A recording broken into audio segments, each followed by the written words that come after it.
参加老板的战争真人秀节目。当70后大佬还在搞军事化管理，80后精英推崇996狼性内卷时，我不仅早上10点半才踩着滑板来公司，还主动带员工在上班时间打游戏，给员工开双倍工资。直播间70亿网友表示震惊，纷纷喊着要跳槽来我这摆烂公司。我叫陆野，22岁，00后老板，野路子科技创始人，也是这档节目里唯一的00后老板。节目组耗资过亿，主打揭秘不同年代老板的经营哲学。舞台上3张办公桌呈3组鼎立之势，画风却割裂到像3个频道。左边70后张建国的红木雕花大班台沉得像块墓碑，这位52岁的实体业老祖，指尖盘着一对包浆的核桃，脊背挺得笔直，眼神扫过全场时满是审视的压迫感。中间80后李伟峰的极简白桌，摆着最新款 Mac 和2盆精致多肉，互联网精英的西装熨得没有一丝褶皱，脸上挂着标准的职业假笑。而我的电竞桌配着发光键盘和电竞，桌角还放着半罐可乐，就是全场最扎眼的异类。直播间弹幕早已刷屏，这货就是来蹭热度的富二代，毫无气场，首轮必被淘汰，把公司当网吧，纯属胡闹。首轮压力面试环节，应届生陈默刚攥着简历开口自我介绍，话还没说2句，张建国就猛地拍桌发难，指着他的简历怒斥：年轻人就该多吃苦，试用期无薪，必须连驻公司1个月熟悉业务，这是我给你的机会。还滔滔不绝大谈吃苦是福，感恩老板的论调。李伟峰则笑着抛出一串互联网黑话，底层逻辑、赋能、闭环、对齐颗粒度，轮番轰炸，把陈默问得满头大汗，语无伦次。当全场目光都聚焦到我身上时，我刚摘下卫衣帽子行盹，漫不经心地拿起简历扫了2眼，压根没提工作相关的问题，只问了句：黑悟空第4章过了吗？卡在哪个 boss 了？在陈默愣住的瞬间，我打断他小心翼翼提出的8000块薪资诉求，直言这点钱在金海连房租都不够，更别说喝西北风。当场开出试用期12000，转正15000的待遇，五险一金全额缴纳，还对着镜头怒对公司世家的鬼话。加班要么是我安排不合理，要么是你能力不够，8小时内求生存，8小时外求发展，下班了就给我滚蛋，去谈恋爱，去打游戏，去睡觉，别在公司耗着废物的电。陈默当场红了眼眶，攥着简历的手都在抖。直播间弹幕从最初的嘲讽瞬间炸成海啸，满屏都是求陆总收了我，这才是理想老板。张建国看着我，嘴角勾起一声冷哼，对着镜头断言我这公司撑不过3个月，纯属浪费资源。李伟峰则假惺惺的摇头，暗讽我缺乏企业抗风险能力，迟早要栽大跟头。我懒得跟他们掰扯，只回了句比比就比比，谁输谁赢还不一定。第2天，节目组开启全天候跟拍模式，3家公司的画风再次拉满反差。张总的员工清晨6点就列队站在厂区，喊着整齐的口号做早操，迟到1秒就会被当众批评。李伟峰的团队8点准时开晨会，员工们边啃早餐边复盘工作，连吞咽都要加快速度。而我的公司9点大门依旧紧闭，直到10点半，我才踩着滑板，拎着2份煎饼果子和豆浆，慢悠悠地出现在镜头里。面对跟拍摄影师和导演的质疑，问我为何不搞考勤制度，我塞给导演一袋热豆浆，满不在乎地说：考勤是上古产物，活干完干好，爱几点来几点来，我只看结果不看过程。办公室里没有刻板的格子间，靠墙摆着游戏机、抓娃娃机，中间还留了块空地当游戏区。我让老员工带着沉默打联机游戏磨合团队。直播间弹幕又开始刷屏，这公司要黄，玩物丧志。可下一秒突发状况来袭，3家公司的服务器同时遭遇 DDoS 攻击，后台瞬间瘫痪。张建国暴跳如雷，当场把文件夹摔在桌上，对着员工大吼着排查问题。李伟峰紧急召集公关团队和技术人员开临时会议，忙得焦头烂额，而我的团队却瞬间切换状态。穿汉服的妹子快速敲动键盘排查攻击源头，穿背心的大哥调试防火墙，连刚入职的陈默都迅速上手帮忙，短短5分钟就彻底搞定攻击，还反手扒出对方的 IP 地址发给了网警，转头就坐回游戏机前继续开黑，仿佛刚才的危机只是个小插曲。节目组紧接着发布团建任务，考验各公司的团队凝聚力。张建国宣布周6全员爬20公里荒山，不仅不许带水和零食，还要全程保持队列整齐，掉队者扣发当月奖金。李伟峰则搞了场5星级晚宴，却要求员工提前下班排练节目，晚宴后还要留下来深夜谈心，美其名曰增进情感连结。轮到我公布方案时，我直接在公司群里发了条通知，周5下午提前放假半天，每人发500块团建费，想去哪玩去哪玩，唯一要求是周末不准碰工作群，不准回复任何工作消息。员工们当场欢呼雀跃，围着我喊衣服。直播间观众彻底破防，纷纷羡慕这样的团建模式，而李伟峰在镜头前却一脸不屑，直言我这是在靠金钱收买人心，根本不懂团队管理。可我从不是靠金钱笼络人心。陈默刚入职时写的代码逻辑冗余，我当着他的面直接删掉冗余部分，只留3行核心代码，毫不客气地骂他别接着拉新屎，写代码要简洁高效，逼他下午6点前重构完毕。但我也会坐在他身边，逐行讲解优化思路，让他清楚知道问题所在，更让他明白在这里既能学到真本事，又能到点准时下班。成年人的职场打钱和交本事才是最实在的饼。就在盛世集团的终极考验悄然酝酿时，正午的烈日把金海烤得发烫，3家公司的午休画风再次拉开天差地别。张建国的员工在食堂里被要求10分钟速食完毕，全程食不言请不语，动作慢一点就会被管理人员当众呵斥。李伟峰则把午餐会变成了头脑风暴现场，员工们嚼着清淡的轻食，手里还要快速记笔记，生怕耽误汇报进度。而我直接带着全公司拉满遮光帘，开着海浪白噪音，让大家集体趴在桌上睡大觉，自己则枕着一叠卫生纸，全在纸箱上睡得正香。黑板上用马克笔写清午休圣旨，敢提前叫醒他人者，请全公司喝奶茶。全网都在等着看我翻车，墨菲定律似乎真的应验了。下午1点50分，节目组安排的甲方加急需求突然炸了邮箱，甲方 APP 出现 UI 错位。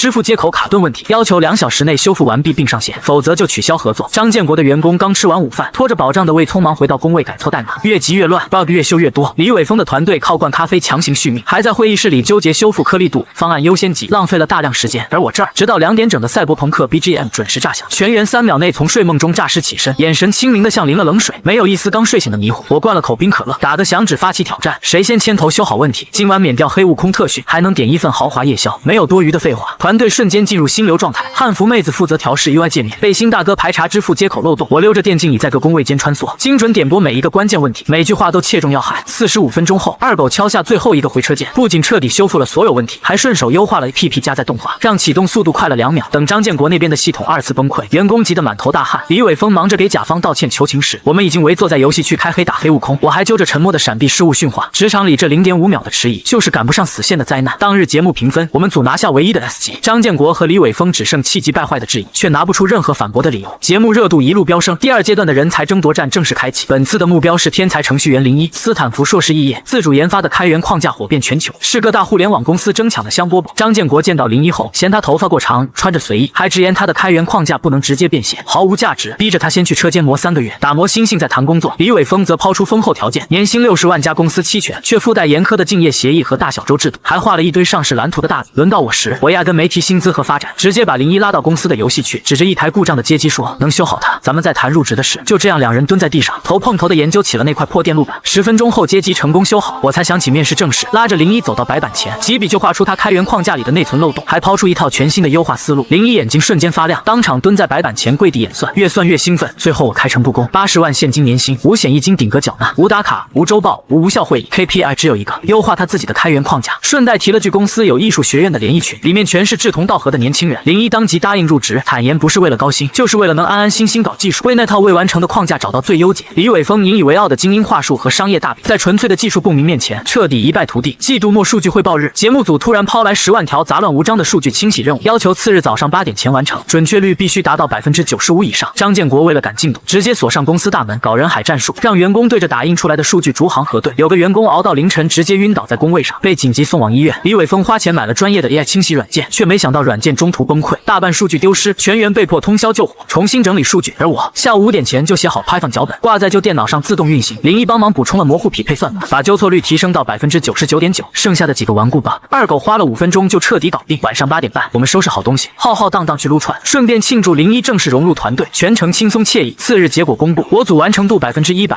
准确率99.9%，全员容光焕发，没有一丝熬夜的疲惫。张建国组准确率仅60%，还因为员工晕倒引发争议。李伟峰组勉强达到95%的准确率，全员却熬得眼睛通红，满脸憔悴。张建国指着我，在镜头前怒斥我投机取巧，没有吃苦精神，违背职场本质。我收起脸上的嬉皮笑脸，直视着他说道：“把人当驴使的低效劳动，不叫吃苦，叫无能。机器发明出来就是为了解放人类，你偏要逆时代而行，逼着员工做重复工作，还怪员工不努力。狼捕猎是为了生存，不是为了给头狼表演跑步。职场也一样，高效产出比盲目熬时间更重要。”说完，我带着团队转身离开，回去补觉降火，懒得再跟他争辩。直播间里，无数对着 Excel 表格熬夜加班的打工人红了眼，他们要的从不是老板画的大饼和无底线的压榨，而是像我这样睡饱了高效干活、有尊严的生活。而此时，盛世集团的千万级商业考验也在悄然逼近。金海市的商界突然流传出一个重磅消息，盛世集团的董事长赵东来要亲自下场考察合作伙伴。盛世集团是什么体量？那是在金海市跺一脚，地皮都要抖3抖的商业航母。这次赵东来手里握着一个价值5000万的企业数字化转型大单，谁能拿下这个单子，不仅意味着下半年的 KPI 提前达标，更能在老板的战争这档节目里锁定胜局，一战封神。节目组自然不会放过这个爆点，直接将赵东来的考察行程安排成了直播的重头戏。周一上午9点，赵东来的迈巴赫车队准时出现在了建国实业的厂区门口。赵东来今年55岁，早年草莽出身，后来洗白上岸。最讨厌的就是2件事：一是有人在他面前装大尾巴狼，二是有人把他当傻子忽悠。他今天穿了一身低调的中山装，手里没拿佛珠，也没拿核桃，只拿了个不知哪年的旧保温杯，身后跟着那个染着黄毛、一脸不耐烦的小儿子赵子轩。爸，我都说了我不来，我还要回去打排位呢。赵子轩戴着耳机，嘴里嚼着口香糖，满脸的叛逆。闭嘴，让你来看看什么是生意场，整天就知道打游戏，废物！赵东来低声呵斥了一句，转脸就换上了一副高深莫测的表情，迈步走向厂区。张建国为了这次接待，可谓是下了血本。厂区门口铺了红地毯，2排穿着旗袍的礼仪小姐冻得瑟瑟发抖，却还要强装微笑躬身迎接。张建国本人更是穿上了压箱底的西装，头发梳得油光锃亮。赵董，久仰久仰，您能来指导工作，真是蓬荜生辉啊！张建国离着老远就伸出双手，一路小跑过来。赵东来面无表情地跟他握了握手。张总客气，我们就看看生产线。哎呀，生产线随时能看。赵董一路辛苦，咱们先去接待室喝口茶，歇歇脚。张张建国不由分说，引着赵东来往行政楼走。他所谓的喝茶，实则是准备已久的拼酒局。一进接待室，一张巨大的圆桌上摆满了硬菜，鲍鱼、龙虾、海参，正中间竖着2瓶飞天茅台。此刻才上午9点半，赵东来的眉头微不可察地皱了一下。赵董，这是我们的一点心意。张建国亲自开酒，满上一杯，感情深，一口闷。为了咱们未来的合作，我先干为敬。说完，他一仰脖，2两白酒下肚，面不改色。赵东来看着面前满满的酒杯，冷冷地笑了笑。张总，我这几年3高，医生不让喝，咱们还是谈谈数字化转型的事吧。哎，赵董这就见外了。张建国以为对方是客气，继续劝酒。男人不喝酒，往在世上走，生意都在酒里。您不喝就是看不起我张某人。说着，他又转头给赵子轩倒酒，大侄子也来点，锻炼锻炼酒量。赵子轩闻着那股刺鼻的酒精味，嫌弃地捂住鼻子，我不喝，臭死了。有可乐吗？张建国脸色一僵，随即强装大笑，哈哈，大侄子真幽默，喝什么可乐？那是小孩子喝的。来，叔叔教你。够了。赵东来猛地把保温杯往桌上一蹲，声音不大，却让全场瞬间安静下来。张总，我们要的是一套能提升供应链效率的系统，不是一套能把人喝进 ICU 的酒量。如果你这儿只有酒，那我就不打扰了。说完，赵东来站起身，带着儿子头也不回地走了。张建国端着酒杯僵在原地，脸涨成了猪肝色。第二站是李伟峰的风极互联，吸取了张建国的教训，李伟峰准备的极其现代且商务。赵东来走进公司时，看到的是一群穿着印有公司 logo T 恤的年轻人，正对着电脑疯狂敲击键盘，墙上贴满了各种高大上的英文海报。李伟峰迎了上来，没有握手，而是来了一个美式碰拳礼。虽然赵东来并没有配合，导致李伟峰的手尴尬的悬在半空。Mr. Zhao Welcome。李伟峰操着一口流利的京式英语说道：“我们已经为您准备了一个非常 immersive 的 demo show。”会议室里灯光调暗，李伟峰站在巨大的 LED 屏前，手持激光笔，像乔布斯附体一样开始了他的表演。赵董，对于盛世集团的 pain point， 我们的 solution 是打造一个全链路的生态闭环。我们利用 big data 和 AI 算法，对您的 user persona 进行深度挖掘，从而实现精准的流量分发和效率提升。赵东来耐着性子听了5分钟，终于忍不住打断他：“李总，你能说中文吗？”李伟峰愣了一下：“这就是中文啊，我的意思是，我们要通过底层逻辑的重构，实现生态赋能。我就问你一句话。”赵东来指着 PPT 上那个复杂的架构图，语气带着明显的不耐烦：“我下面的物流车队每天有100辆车空跑，你这套系统能不能帮我把这个空跑率降下来？如果能，怎么降？具体操作是什么？”这个李伟峰推了推眼镜，瞬间卡壳。具体的 operational level 需要后续迭代，我们现在展示的是顶层设计，是战略层面的赋能。只有建立了生态，空跑率自然会通过算法优化降下来。行了，赵东来摆摆手，有些疲惫的揉了揉太阳穴。李总，你的 PPT 做得很好看，但我不是来买画的，我要的是止痛药。你给我看的是神仙画的符。旁边的赵子轩早已无聊的不行，直接把脚翘到了会议桌上，拿着手机大声打游戏。李伟峰看着这对难搞的父子，额头上的冷汗不停往下掉。第3站，轮到我的野路子科技。下午2点，赵东来的车队停在了我们那个布满涂鸦的仓库门口，没有任何人迎接，连大门都是虚掩着的。赵东来推门进去，迎面飞来一颗海绵子弹，啪的一声精准贴在了他的脑门上。办公室里正在进行一场激烈的 Nerf 枪战，我戴着护目镜，手里拿着一把改装过的加特林海绵枪，正站在桌子上扫射。员工们躲在纸箱后面，玩得不亦乐乎。空气瞬间凝固，所有人都停下了动作，看着门口脸色阴沉的赵东来。直播间的弹幕已经炸了，满屏都是完了。全剧终，陆野这次玩脱了，大家都以为我要彻底凉了，毕竟敢爆头甲方爸爸，放眼整个商界也没几个，谁是老板？赵东来慢慢把脑门上的海绵子弹抠下来，脸色阴沉的能滴出水来，语气里的怒火几乎要溢出来。我推起护目镜，看清来人是赵东来，也没从桌子上下来，只是把枪往旁边一扔，笑着说：“哟，赵董来了，不好意思，刚才正团建呢，怎么也没提前打个电话，我好让人把地上的子弹扫扫，我没时间跟你废话。”赵东来压着火气，语气冰冷：“我是来谈5000万的项目的，但看你们这个样子，我觉得没必要谈了。一个连基本商务礼仪都不懂的公司，我不认为能做出什么像样的系统。”说完，赵东来转身就要走。等一下，说话的不是我，而是一直跟在赵东来身后的叛逆儿子赵子轩。赵子轩死死地盯着我桌上那个限量版游戏手办，又看了看我电脑屏幕上还没退出的游戏界面，眼睛突然亮得像探照灯。卧槽，你是 Wild One 国服第1中善野神？我愣了一下，看了看这个黄毛小子，是我？怎么你也玩荣耀巅峰？我太完了，我是你铁粉，我看过你所有的比赛录像，特别是那场逆风翻盘的5杀，简直帅炸了。赵子轩一把抓住我的手，激动的语无伦次：“野神，收徒吗？带我上分行吗？我卡在钻1、3个月了。”赵东来停下了脚步，一脸懵逼的看着自己那个平时跟谁都欠他800万似的儿子，此刻竟然像个舔狗一样围着我转，想上分。我挑了挑眉，看你这手速有点悬啊，刚才在李总那边听你喊那2嗓子，意识就不行，我那是队友坑，野神你带带我，我绝不坑。我笑了笑，突然看向站在门口进退两难的赵东来：“赵董，要不您先坐会儿，我跟令郎切磋2把，反正来都来了，喝杯可乐放松一下。”赵东来本来想发飙，但看到儿子那副狂热的样子，心里突然一动。这几年为了缓和父子关系，他什么招都试过了，送跑车、送房子、送名牌，儿子始终不为所动，对他不理不睬，这或许是拉近父子关系的唯一机会。那行吧。赵东来沉着脸走回来，一屁股坐在懒人沙发上：“我就给你半小时，半小时后，如果你不能给我一个满意的方案，我就让保安把你们这破仓库封了。”我打了个响指，扔给赵东来1罐冰可乐。二狗，给赵董拿个手柄，开个拳皇让他解解闷。赵公子上号，让我看看你的真实水平。直播间的观众彻底彻底疯了，剧情走向越来越魔幻。谁也没想到，一场5000万的商业谈判竟然变成了游戏局。办公室里出现了一幅极其诡异的画面，一边身价100亿的赵东来脱了西装外套，挽着袖子，满脸通红的搓着街机摇杆，对着屏幕上的80安大吼：“这招怎么放不出啊？哎呀，又被 KO 了！”旁边的二狗正耐心的教他：“赵董，下前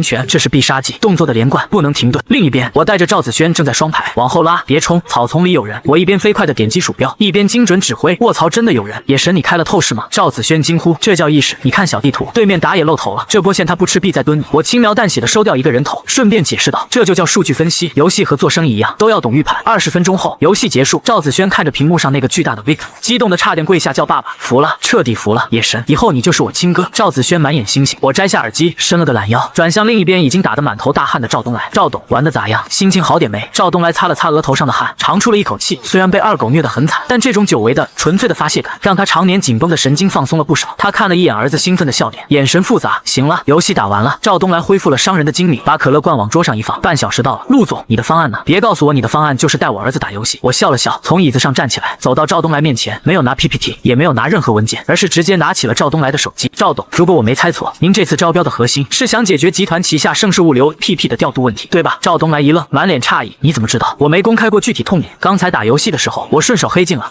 顺手访问了一下你们的 PP 后台接口。我说的轻描淡写，像顺手买了颗白菜一样轻松。赵东来的保镖差点就要冲上来按住我，别紧张，我是白帽子，帮你们做安全测试呢。我摆摆手，把手机屏幕亮给赵东来，您看，这是你们司机端现在的操作界面，司机每接一单需要点击确认4次，上传照片3张，还需要手动输入车牌号。而在高峰期，服务器的响应时间超过2秒，这就导致很多司机在开车时操作手机既不安全又极其烦躁，经常出现漏单或者误操作。赵东来皱起眉头，这些细节底下的人从来没向他详细汇报过。还有这个，我指着一行代码继续说道，你们的调度算法是基于最短路径设计的，但这完全是理想状态。实际上，青海市的早晚高峰路况复杂，你们的算法没有接入实时路况数据，导致给司机规划的路线经常是堵死。这就是为什么您的车队空跑率高、效率低的原因，不是司机偷懒，是系统在坑人。赵东来的脸色彻底变了，不是生气，而是震惊。李伟峰跟他讲了半小时的生态闭环，没讲到一个具体痛点，而我仅仅用了20分钟就精准找到了病灶。那你的解决方案是什么？赵东来的语气不自觉地带上了一丝求教的意味。我打了个响指，二狗把那个傻瓜版 demo 发给赵董。赵东来的手机震动了一下，接收到一个安装包。我解释道，这是我刚才让二狗用半小时改的一个简易版前端，您现在试一下，一键接单，语音自动识别车牌，路径规划接入了最新的地图 API， 还加了我自己写的拥堵预测模型，能提前规避拥堵路段。赵东来半信半疑地点开 APP， 界面简洁的令人发指，只有一个大大的接单按钮。他轻轻一点，叮，接单成功，已为您规划最佳路线，预计节省时间15分钟，就这么简单。赵东来不敢相信自己的眼睛，就这么简单。我摊摊手，技术是为人服务的，不是用来炫技的。最好的系统就是让用户感觉不到系统的存在。司机是来赚钱的，不是来考计算机等级证书的。您把流程搞那么复杂，除了满足管理层的控制欲，没有任何价值。赵东来拿着手机，沉默了良久。他做实业30年，一直奉行管理就是控制的理念，却从未想过复杂的流程反而会拖累效率。这时，赵子轩突然插嘴：“爸，这东西好用啊，比咱家那个破 APP 强多了。上次我坐老张的车，他骂了一路那个破系统卡顿，操作麻烦。”这一句神助攻彻底击碎了赵东来最后的防线。他抬起头，目光灼灼地看着我：“陆总，你是个天才，但是5000万的大单，你这个小作坊吃得下吗？”他环视了一圈这个像网吧一样的办公室，眼神里带着一丝疑虑。我笑了，笑得无比自信。赵董，您刚才也看到了，我的团队能陪您打拳皇放松，也能在20分钟内重构您的前端系统。我们是野路子，意思就是不管是走大路还是超小道，我们总能最快到达终点，解决问题。而且我指了指身边的赵子轩，抛出最后的杀手锏：如果您把单子给我，我附赠一项服务，以后赵公子想上分，我包了。但我有个条件，他得来我这儿实习，当产品体验官。我看他这挑刺的能力，是快做产品经理的好料。赵子轩一听，眼睛都直了：“爸，我要来，我真的要来，我不去留学了，我就要在这儿上班。”赵东来看了看一脸兴奋的儿子，又看了看从容自信的我，突然大笑起来，笑声爽朗：“好一个野路子，好一个产品体验官，这单子给你了。另外，这小子也交给你了，给我狠狠的练他，不听话就拿那个海绵枪崩他。”直播间里弹幕如同过年一般喜庆，满屏都是成了，陆总牛逼，5000万大单到手，还收了个太子爷。此时镜头切回到张建国和李伟峰的办公室，两人看着直播画面，脸色一个比一个难看。张建国捏碎了手里的核桃，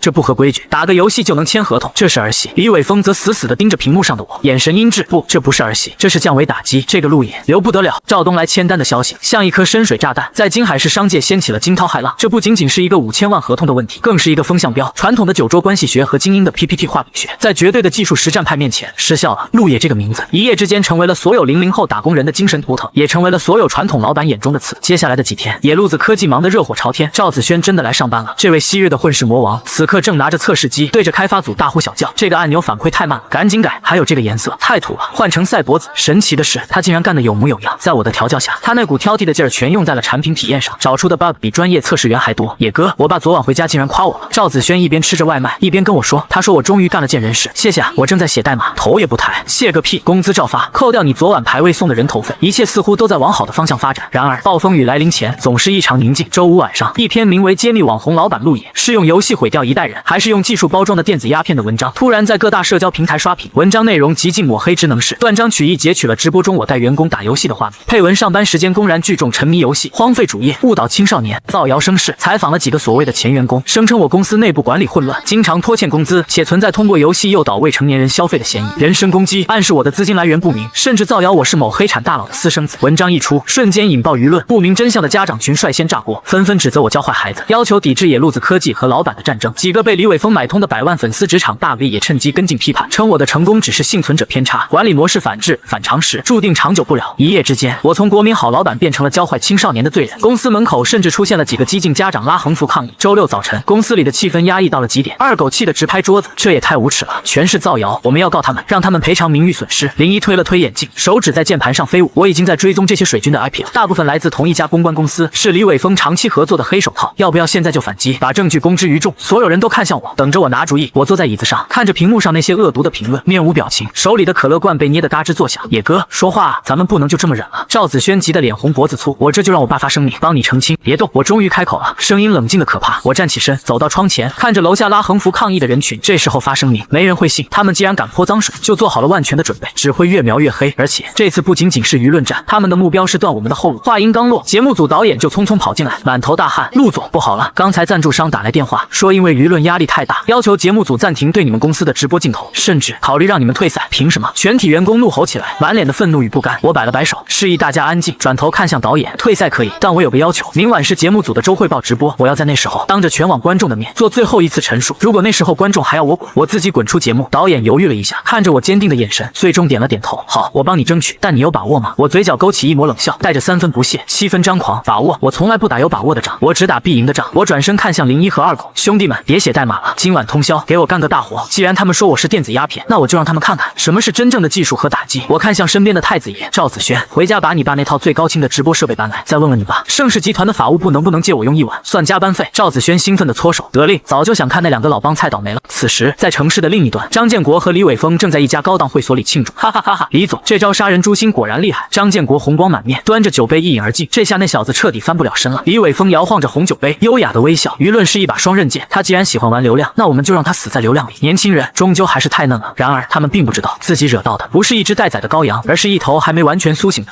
精通赛博战术的疯狗。周日晚8点，老板的战争周汇报直播准时开启，直播间热度突破历史峰值，在线人数达到了恐怖的5000万。所有人都以为今晚是我的公审大会，等着看我被钉在耻辱柱上。演播厅被布置的庄严肃穆，像个法庭。左边坐着张建国和李伟峰，两人表情凝重，仿佛是正义的化身。中间坐着3位特邀专家评审，分别是某知名教育学家、某青少年心理顾问以及那位写黑文抹黑我的职场大 V。观众席上甚至还安排了几位哭得梨花带雨的家长代表，刻意营造悲情氛围，只有我的位置空荡荡的，显得格外刺眼。路野呢？不敢来了，肯定是心虚跑路了。弹幕里一片骂声。就在主持人准备宣布我缺席，默认我退赛时，演播厅的大屏幕突然黑了，紧接着一阵电流声刺破了现场的嘈杂，屏幕重新亮起，但显示的不是演播厅的画面，而是一个巨大的旋转的地球全息投影，地球上无数个红色的光点在闪烁。我的声音从四面八方的音响里传出来，带着标志性的慵懒，却又多了一丝赛博朋克的冷硬感。抱歉，路上堵车，我不来演播厅了，但我给各位准备了一场特别的手，保证让大家看得尽兴。这是什么？教育专家吓得猛地站起来，指着屏幕大喊：“他在搞什么鬼？故意哗众取宠吗？”画面中的地球突然放大，聚焦到了金海市的地图上，那些红点开始疯狂汇聚，最终精准指向了市中心的一栋写字楼。我的声音继续响起。这几天，全网关于野路子科技是电子鸦片的负面评论共计420万条，大家看到的这张图是我让技术部追踪到的这些评论的 IP 源头。镜头继续拉近，最终定格在那栋写字楼的第18层。屏幕上跳出一行文字：宏图公关传播有限公司。很有意思的是，这420万条骂我的评论，有380万条来自这家公司的服务器群组。也就是说，所谓的全网抵制，其实只是这几百台机器自导自演的一场狂欢。现场瞬间一片哗然，观众们议论纷纷，看向李伟峰的眼神充满了质疑。坐在评审席上的那个职场大 V 脸色瞬间惨白，下意识地捂住了口袋里的手机，眼神躲闪。对了，这位王老师，大屏幕上突然切出了那个大 V 的照片，旁边是一张银行转账记录的截图。上周五下午3点，您的个人账户收到了一笔20万元的汇款，备注是推广费，而汇款方正是这家宏图公关公司。需要我把转账流水号念出来吗？你这是侵犯隐私，我要告你！大 V 声嘶力竭地吼道，可声音里的颤抖出卖了他。这时候，李伟峰坐不住了，他知道再这样下去，自己必然会被牵扯进来。他猛地站起来，对着镜头义正言辞：陆野，你不要转移话题。就算有人推波助澜，但你带员工打游戏，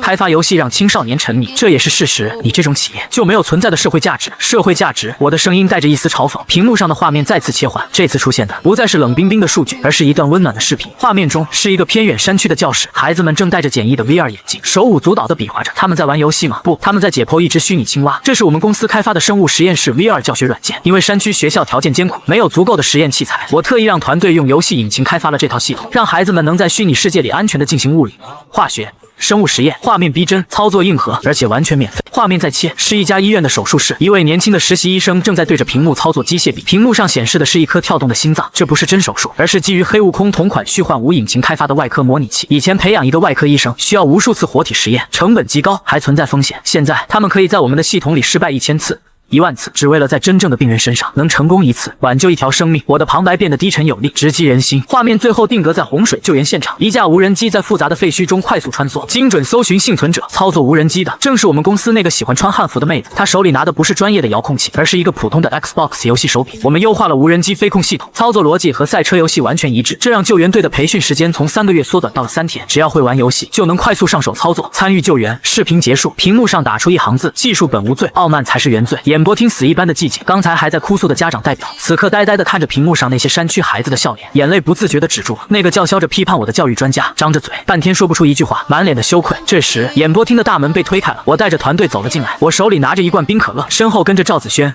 林一、陈默，还有那个穿汉服的妹子，每个人手里都抱着一台设备。我走到舞台中央，直视着李伟峰和张建国、李总、张总，还有各位所谓的专家。我打开可乐，嗤笑一声：你们口中的电子鸦片，我的员工们用它来消除教育鸿沟，用它来辅助医疗，用它来参与救灾。在这个时代，游戏引擎是构建元宇宙的基石，是工业数字化的核心技术，而你们还抱着陈旧的观念，把它当成洪水猛兽。我指了指身后的团队，语气坚定：你们看不起这群爱打游戏的00后，但正是这群人用写游戏的逻辑重构了这个世界的效率。我承认，我是个野路子，我没有那些高大上的PPT， 也不会在酒桌上推杯换盏，但如果这就是你们所谓的正统，那我不屑与之为伍。我转身面向观众席，眼神清澈而坚定。我不是来接受审判的，我是来告诉大家，时代变了。掌声先是从角落里一个年轻实习生开始响起，然后逐渐扩散，变成一片热烈的掌声，最终响彻整个演播厅。直播间的弹幕也彻底反转，满屏都是泪目。陆总牛逼，这就是格局。李伟峰赶紧滚！张建国看着失控的现场，手里的核桃咔嚓一声被捏碎，脸色铁青。李伟峰则死死地盯着我，眼神中从最初的轻视变成了深深的恐惧。这一晚不仅没有成为我的滑铁卢，反而成为了我的封神之战。野路子科技的虚拟估值一夜翻倍，那家造谣的宏图公关公司当晚就被网警查封，负责人被带走调查。走出电视台时，赵子轩激动得满脸通红。野哥，刚才那波反杀太帅了，特别是那个 IP 追踪图，简直是核爆现场。我打了个哈欠，把空可乐罐扔进垃圾桶。帅个屁！为了做那个视频和准备证据，老子昨天少睡了2小时，现在只想吃夜宵。走，撸串去，我请客。路灯下，我们几个年轻人勾肩搭背，嘻嘻哈哈地往前走，影子被拉得很长，仿佛刚才并没有打赢一场激烈的舆论战争，只是刚通关了一个困难游戏副本。李伟峰不甘心就此认输，舆论战惨败后，他彻底撕下了伪善面具，他无法容忍输给我这个网吧老板，便决定釜底抽薪，挖走团队核心。经过精密的数据分析，他发现野路子科技的核心竞争力在于2个人，一是技术大牛01，掌握着核心算法；二是那个在危机处理中表现出惊人潜力的陈默，执行力极强。至于我，李伟峰认为我只是个会作秀的吉祥物，只要把干活的人挖走，我的公司就会变成一个空壳，不攻自破。周二上午，金海顶级猎头们围堵了公司大门，向丧尸围城般开出丰厚条件，给01 3倍年薪200万现金，给陈默经理职位，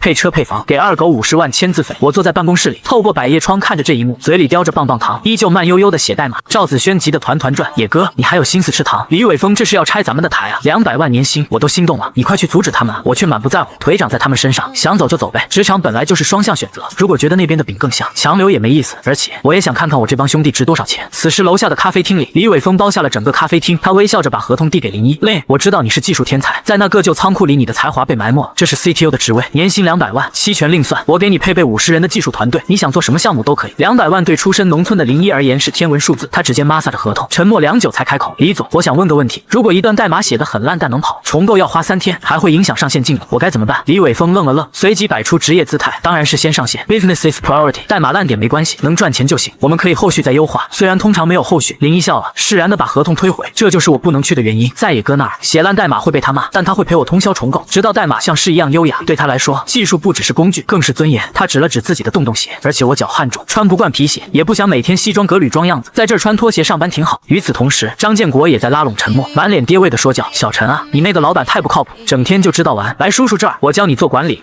管人，只要你听话，3年之内保你在金海买房。陈默深深鞠了一躬，谢谢张总好意。但在野哥那儿，我第一次觉得自己不是一颗螺丝钉，而是被尊重的人。而且我们这周5要反向团建发钱，我舍不得。最终猎头们铩羽而归，无一人离职，甚至有位猎头因和二狗聊游戏投机，当场辞职加入了我们。当晚我提着2袋烧烤加餐，听说大家行情都不错，身价倍增了。二狗起哄，野哥，李伟峰给01开200万，你得表示，我要开啤酒瓶，200万我给不起，但我能保证，公司上市后你们都是合伙人，而且在我这儿永远能穿拖鞋。说真话，不用给傻逼老板点烟倒酒。欢呼声差点掀翻屋顶。挖角失败后，节目组宣布了终极考核任务，3家公司将参加金海市最大的科技创新博览会，现场向投资人和大众展示产品，谁获得的意向订单最多，谁就是最终冠军。博览会当天，金海国际会展中心人山人海，张建国的展台依旧是大红大绿的风格，摆满了各种不锈钢制品和大国工匠的标语。他还请了几个穿着暴露的模特在门口发传单，吸引了不少大爷大妈来领免费鸡蛋。李伟峰的展台则是全场最豪华的，巨大的 LED 曲面屏，炫酷的灯光，充满未来感的布置。他主推的产品是一款名为全知之眼的大数据营销系统。为了证明实力，李伟峰现场演示了一个 demo， 大屏幕上实时数据显示着他们 APP 的在线人数10万、20万、50万，数字疯狂跳动，弹幕密密麻麻，看起来火爆异常。投资人们频频点头，不少人已经拿出了意向书。而我们的展台布置极其简陋，就几张桌子、几台电脑，我怕大家饿着，还带了烤肠机。二狗正在旁边烤肠。这种叙利亚战损风展台自然是没什么人光顾。就在李伟峰炫耀数据时，突然一个小男孩指着屏幕大喊：妈妈，那个评论为什么一直在重复？全场瞬间安静，大家定睛一看，果然屏幕左下角的实时评论区虽然滚动的很快，但仔细看就会发现很多 ID 是重复的，而且评论内容极其机械。李伟峰的脸色变了，这是因为用户太热情刷屏了。话音未落，大屏幕突然闪烁了一下，紧接着原本炫酷的数据界面消失了，取而代之的是一个黑底绿字的后台日志窗口。原来是现场的 WiFi 信号受到了干扰，导致李伟峰那套脆弱的演示系统出现了 bug， 直接弹出了调试后台，后台日志暴露出发送虚假流量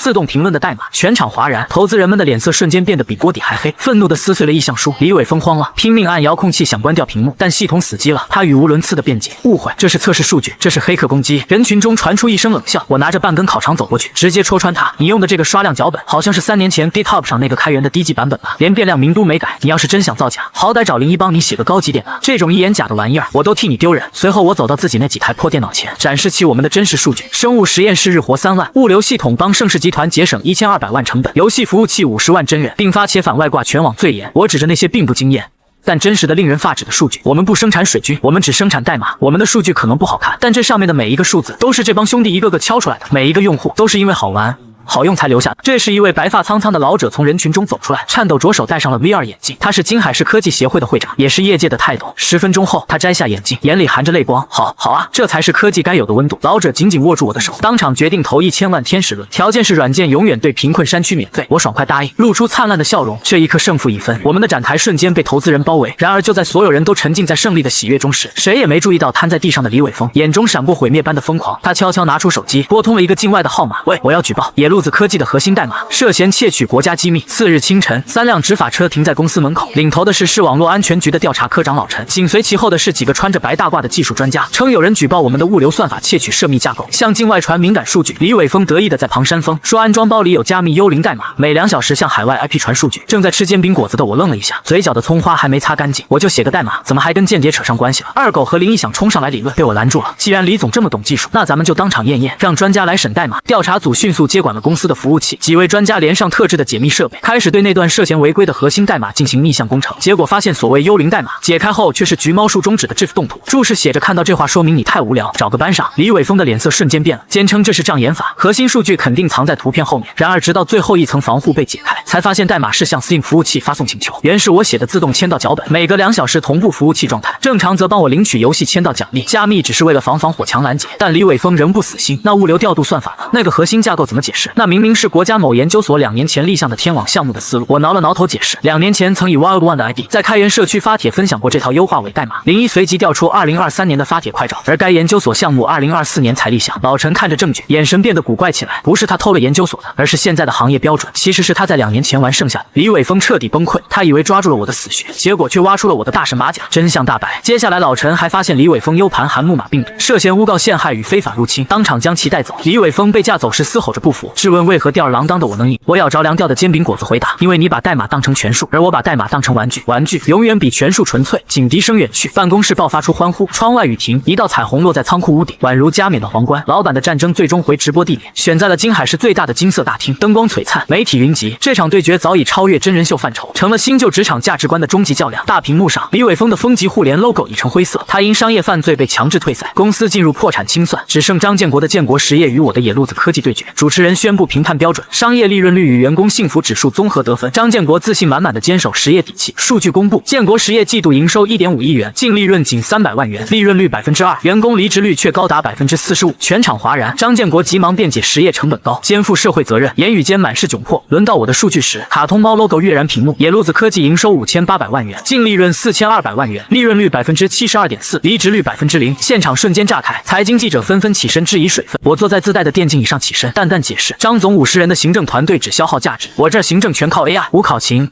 无冗余流程，50人皆为核心战力，他们斥巨资打广告。买流量，我零营销成本，全靠产品口碑与员工自发传播，省出的钱要么发奖金，要么变利润，这就是高利润率的秘密。员工幸福指数缓解，接彩视频形成鲜明反差。张建国的员工抱怨欠薪，被迫感恩，而二狗盼着马尔代夫团建。01说在这里找到活着的意义，保洁阿姨也乐呵呵夸小伙子们贴心。最终评分，张建国35分，我99分，扣1分只因二狗抱怨可乐只有100事。主持人宣布我夺冠，金色彩带飘落，张建国佝偻着被起身，瞬间苍老10岁，彻底败给了他看不起的时代。我接过纯金奖杯，面对话筒，我认真说道：我没想赢谁，只是觉得工作不该是刑罚。00后不是整顿职场，只是修正扭曲的常识，按时下班，给钱干活，尊重人本就该是常态，希望有一天野路子能成为常态，每个打工人都能站着把钱挣了。说完我扔了话筒，喊着收工去吃火锅，让奖金最多的01请客。身后路野牛逼的呐喊汇成时代洪流。半年后暖春，野路子科技从仓库搬进创意园区小楼，门口霓虹灯牌写着标语 Don't panic just play， 依旧无打卡机。这半年变化良多，张建国大病初愈后取消早读宣誓，装了篮球架，还偷偷学玩王者荣耀，虽战绩惨淡却乐在其中。赵子轩成了产品总监，拒绝回盛世集团。赵东来嘴上骂逆子，转头投了2亿轮融资。01仍是穿洞洞鞋的技术大神，猎头挖人必被他拒绝。沉默愈发自信，学会了我的对人技巧。感应刚无理甲方。周五下午3点，我正躺在按摩椅上用 VR 测新游戏，行政妹子慌慌张张跑来说我上了福布斯30岁以下精英榜封面，标题是重新定义商业文明的颠覆者。我摘下眼镜，皱着眉头看了看那个封面，把我黑眼圈都拍出来了。转头重新戴上眼镜，别吵我，这关 boss 卡了3天。晚上团建去蹦床公园，谁跳的没我高。下周负责铲猫砂。办公室里欢声笑语与键盘声交织，在焦虑内卷的钢铁森林里，我们这处乌托邦正用快乐感染着世界。我在虚拟世界斩落 boss， 嘴角上扬。世界是个巨大的草台班子，没关系，既然是草台班子，那我们就把它演成一出最精彩的喜剧。